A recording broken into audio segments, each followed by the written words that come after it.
This is Brian with ScreenFiles.com and Review. What I'm looking at today is 2014's Blood Punch, directed by Madeleine Paxson.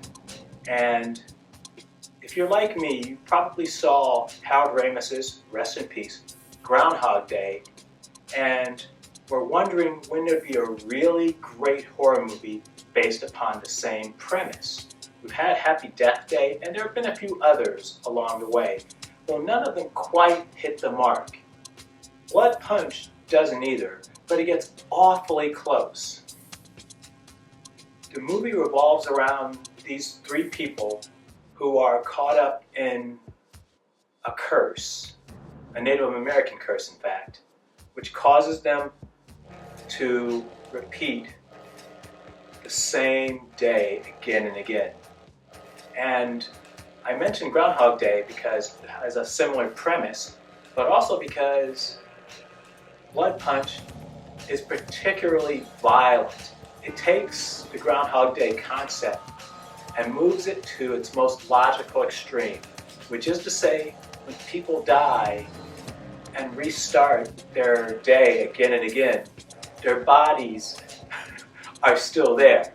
It's almost as if the person is being Xeroxed, vaguely multiplicity-like in fact.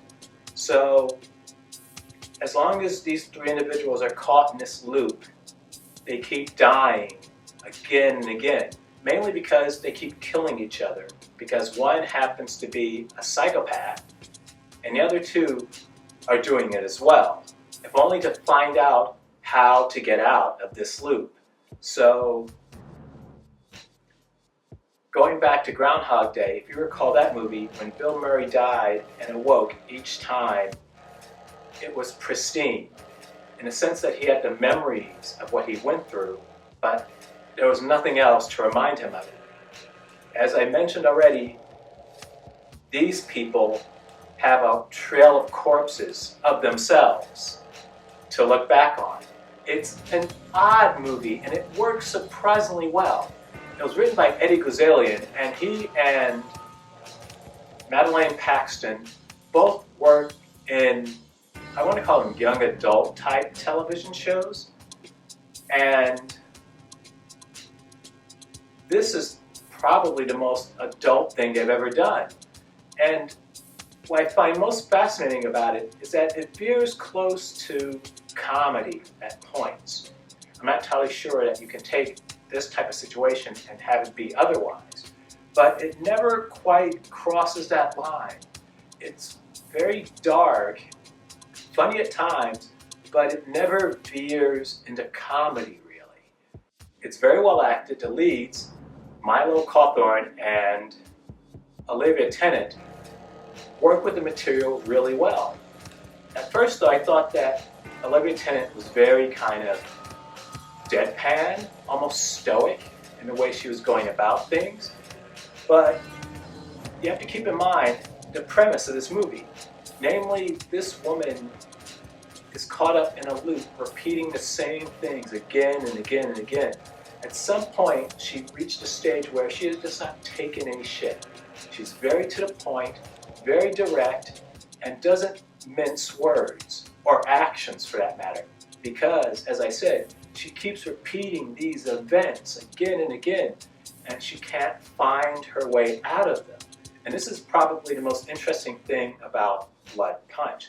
Namely, Cawthorn and Tennant's characters are always cognizant that there is something very weird happening, and they begin to get a grasp of it. The third person, the psychopath I mentioned earlier, never quite clues into it, so he keeps repeating events, and he's not quite aware that they're repeating. These two do know it though, and as a result, they try to figure a way out of it, and for me, that's the most interesting part of the movie. It's a surprisingly clever movie, and I think the background of the writer and director and young adult orientated material kind of influences their approach to it.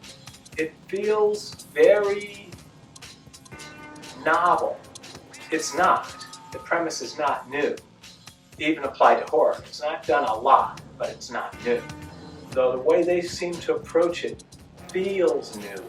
And it's also interesting because Milo Cawthorn looks vaguely like Tom Holland. A little more gaunter perhaps, but he looks a lot like Tom Holland, which makes it feel a little strange, to be totally honest with you. But that being said, Blood Punch is a terrible title. I can't stand it. It is, in a sense, relevant to the movie. It's not pulled out of someone's ass, but at the same time, it's a terrible title. And I think the movie would have perhaps been better known if it had a better title. And it also won the Audience Award at the Austin Film Festival in 2013, and it was well deserved. It's an interesting take on repeating one's day type of movies, and it manages to treat the material serious enough that it engages you, but it also acknowledges that the premise is silly. But there's no one winking at you to indicate it. Blood Punch works really well. It's currently on Tubi. This is Brian with ScreenFiles.com in review. Do you agree, disagree? Let me know down below. And as usual, consider a like or a follow.